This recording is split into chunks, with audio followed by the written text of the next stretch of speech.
अवसरमा माडी नगरपालिकामा हामी स्पेशल गरेर रेड हिल र त्यसै गरी बैकुण्ठ तालको हामी भ्रमण गर्न लागिरहेका छौँ। हेलो,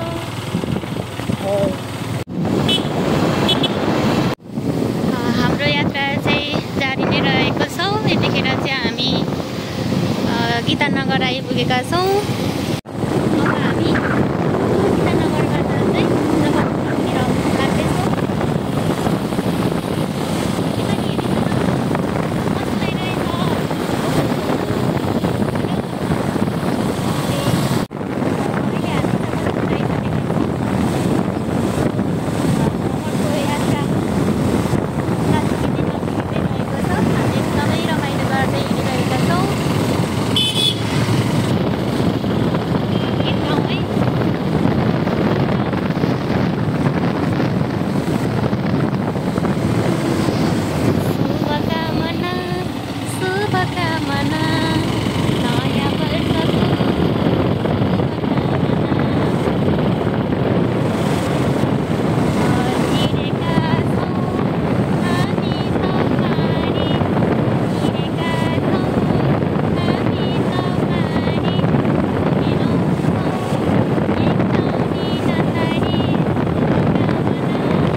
अच्छा,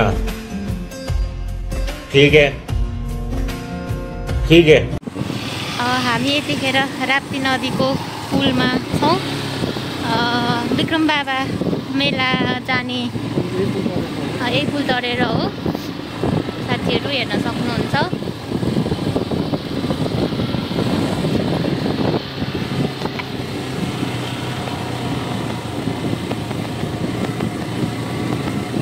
घुम्न त एकदमै मजा हुँदो रहेछ के है। एकदमै मजा हुने के घुम्न त। सधैँ यसै गरी घुमाइदिनु त हजुरले।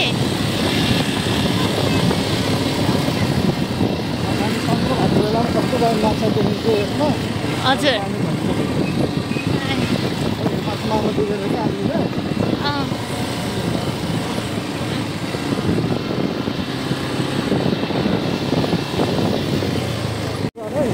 विक्रम बाबा जाने बाटो तलको रहेको छ।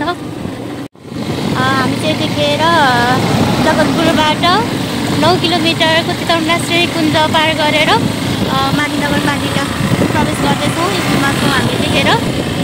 जङ्गलभित्र चाहिँ हामीले भिडियो बनाउन पाइने हुनाले त्यहाँको भिडियो चलाउन सकेनौँ। हामी यहाँबाट चाहिँ फेरि गर्दै गर्दै अगाडि बढिरहेका छौँ। हजुरले के भन्नुहुन्छ? पहिला म पुल बनेको थिएन, खोलाबाट बाइक लिएर जानुपर्ने हुन्थ्यो। खोलाहरू बढ्यो भने मारेपछि खस्न सक्ने सम्भावना थिएन, उसले भन्नुपर्ने थियो। अहिले चाहिँ पुल बनेको खुसी लाग्यो।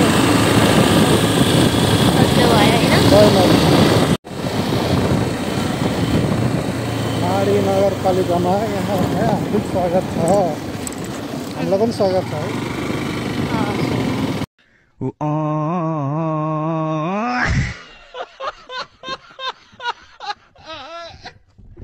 यो माडीको प्रगति रोडलाई उठाएर भवन गरेर बनाएको छ।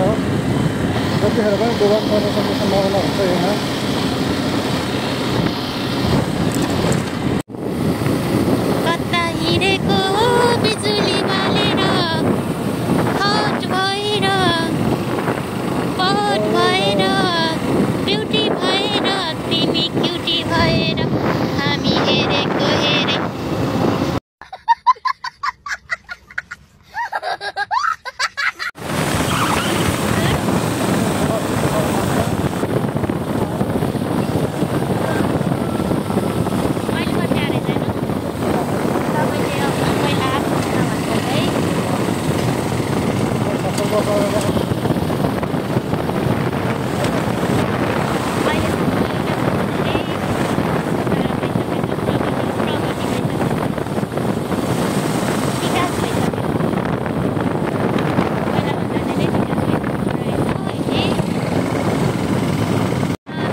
रेड हिल आइपुग्न लागेको छ होइन। अब हामी एकैछिनमा रेड हिल आइपुग्छौँ।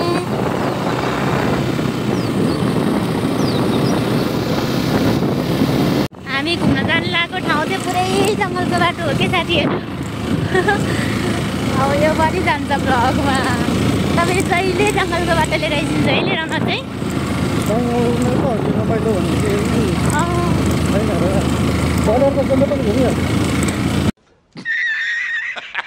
फाइनल्ली हामी चाहिँ यतिखेर रेड हिल आइसकेका छौँ। रेड हिलमा हामी बसिरहेका छौँ। यहाँबाट चाहिँ माडीको उपत्यका देखिँदो रहेछ। विशेष गरी यो बन्दै छ। यहाँ उता अलि अगाडि पिङहरू छ बच्चाको लागि, ठुलो पिङ बन्दै छ, बनिसकेको रहेनछ। हामी चाहिँ अलिक छिटो आएछौँ कि है। अनि यहाँबाट अलिकति उता चाहिँ अर्को टावर पनि छ।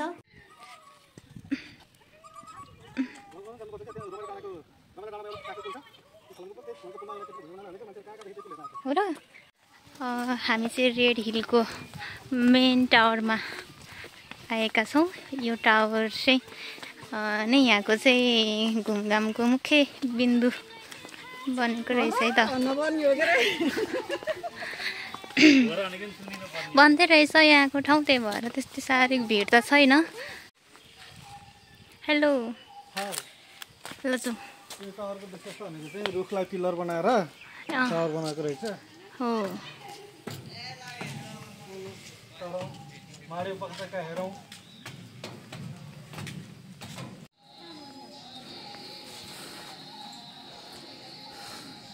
मजा आइरहेको टावर छन् न। धराएर चढे जस्तै लाग्यो होला होइन। अग्लो रहेछ। थग्रायो पानी पानी भन्दै हो त।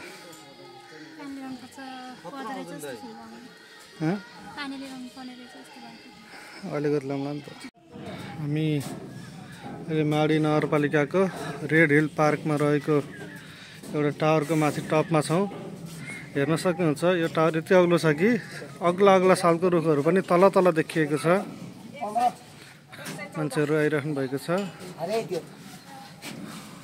अब 114 सिँढीबाट बल्ल माथि उक्लिन सफल भइयो भन्दै हुनुहुन्छ। सालको रुखको टुप्पा यहाँ माथि छ। यो अग्लो सालको रुख रहेछ।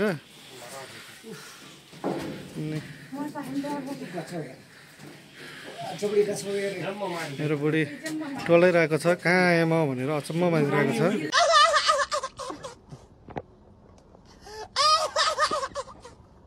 माथि महाभारत श्रृङ्खला छ। त्यो चाहिँ इन्डियाको बोर्डर हो। त्यो डाँडो चाहिँ इन्डिया नेपालको बोर्डर महाभारत श्रृङ्खला। अनि यहाँबाट लगभग 32 किलोमिटरमा ठोरी पुग्न सकिन्छ। अनि यो चाहिँ यतापट्टि देखिएको परको डाँडो चाहिँ छुरे हो। छुरे पर्वत। यो चुरे पर्वतले चाहिँ भित्री मधेस र बाहिरी मधेस भनेर छुट्याउँछ। यो माडी चाहिँ बाहिरी मधेसमा पर्छ। अनि उता भरतपुर चाहिँ भित्री मधेसमा पर्छ। हेर्नुहोस् चारैतिर डाँडाले घेरिएको उपत्यका जस्तो देखिन्छ माडीको।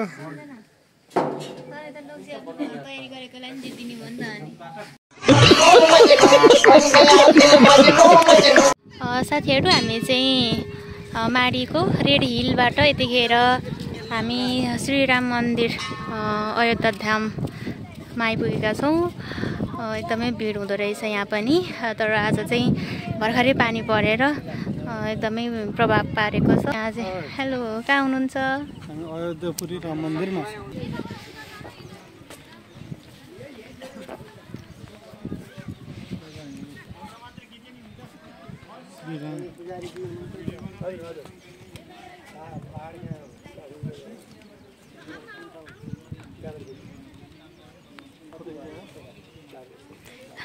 मैले भिडियो बनाउँदैछु आजको।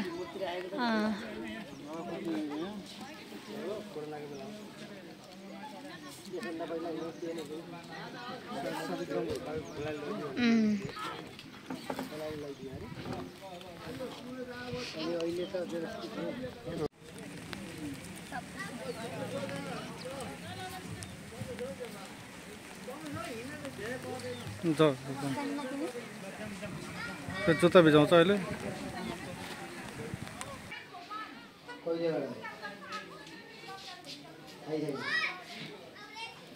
राम लक्ष्मण सीता चिने रहेछ है परिवार सहित हो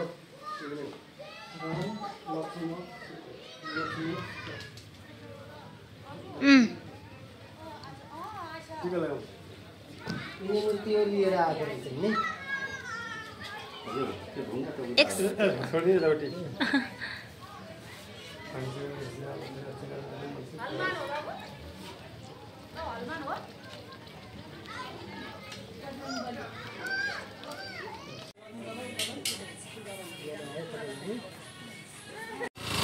अब हामी चाहिँ यहाँ श्रीराम मन्दिरबाट चाहिँ फर्किन लागेका छौँ।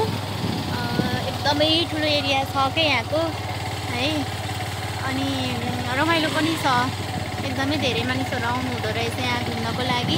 साथीहरू हजुरहरू पनि यदि घुम्न चाहनुहुन्छ भने माडी नगरपालिकामा रहेको त्यो श्री राम मन्दिर अयोध्यापुरीमा आउनको लागि मैले यहाँहरूलाई अनुरोध गर्दै हामी यहाँबाट पनि भरतपुरको यात्रा गर्दैछौँ। साथीहरू अब बसिराख्न मन त थियो तर के गर्नु जानै पर्छ है कि यहीँ राखिदिन्थ्यो र हजुरले